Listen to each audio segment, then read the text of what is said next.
जंग बदर की हकीकत, ये सिर्फ एक जंग थी या ईमान की आजमाइश। बिस्मिल्लाहिर्रहमानिर्रहीम, अस्सलाम वालेकुम वरहमतुल्लाहि वबरकातुहू।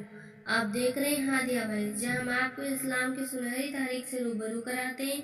आज हम आपको बताएंगे कि जंग बदर सिर्फ एक जंग नहीं थी, बल्कि ये मोमिनों का सबसे बड़ा इम्तिहान थी।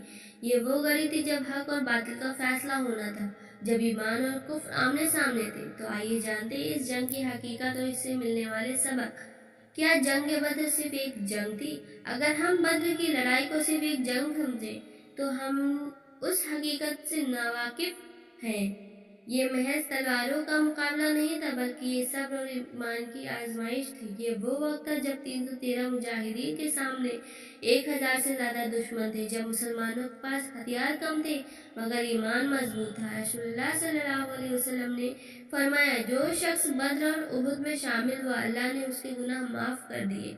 बुखारी। यानी ये कोई मामूली लड़ाई नहीं थी, बल्कि एक रूहानी इम्तिहान था, जिसमें अल्लाह ने अपने मोमिन बंदों को परखा और फिर उन पर अपनी रहमत नाजिल की। बद्र की जंग सब्र और इम्तिहान की सख्त परीक्षा। इस जंग से पहले मुसलमानों को हर तरफ से आजमाइशों में डाला गया। नंबर 1, मक्का में मुसलमानों पर जुल्म हुआ। हजरत बिलाल को तपती रेत पर लिटा दिया जाता था, हजरत सुमैया को शहीद कर दिया जाता था, सहाबा को तरह तरह की तकलीफें दी गई। नंबर 2, मदीना हजरत। मुसलमानों को अपना घर बार छोड़कर जाना पड़ा, उनके माल व असबाब लूट लिए गए। मदीना में भी उन्हें हर वक्त मक्के को कुफार से खतरा था।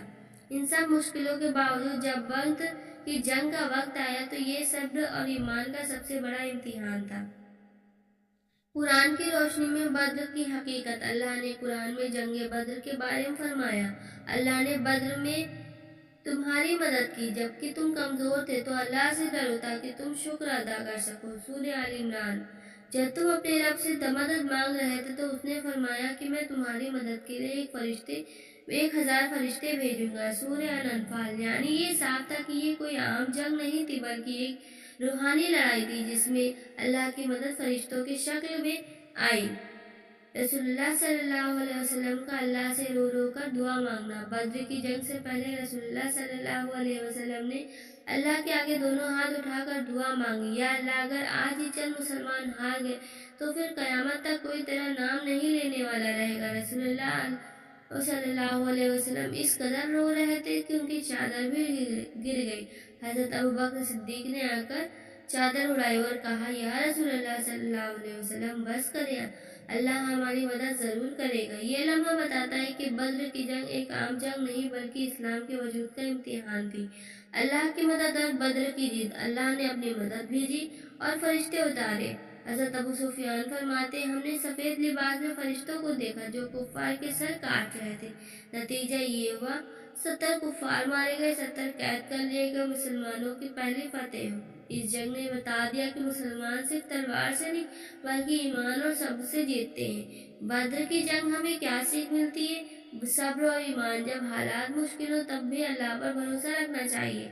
नंबर 2, अल्लाह की मदद हकीकत है। जब आप हक के लिए खड़े होते हो तो अल्लाह आपकी मदद करता है। नंबर 3, इल्म की अहमियत। रसूलुल्लाह सल्लल्लाहु अलैहि वसल्लम ने बद्र के कैदियों को इल्म सिखाने की शर्त पर रिहा किया, जिससे पता चलता है कि इस्लाम में इल्म कितना जरूरी है। नंबर 4, यकीन का ताकत। 313 लोग सिर्फ ताकत से नहीं बल्कि अपने यकीन से जीते। नंबर आखिरी बात, जंग बाद सिर्फ एक जंग नहीं था, बल्कि ये हमारे ईमान की पहचान है। अगर हम आज भी अब सब्र करें, ईमान को मजबूत करें, तो अल्लाह हमारी मदद जरूर करेगा। अगर आपको ये कहानी पसंद आई हो तो हादिया भाई को सब्सक्राइब करें, वीडियो को लाइक और शेयर करें। इंशाल्लाह हम आगे भी इस्लामी तारीख को ऐसे सुनहरे वाक़यात लेकर आते रहेंगे। अल्लाह हाफिज़।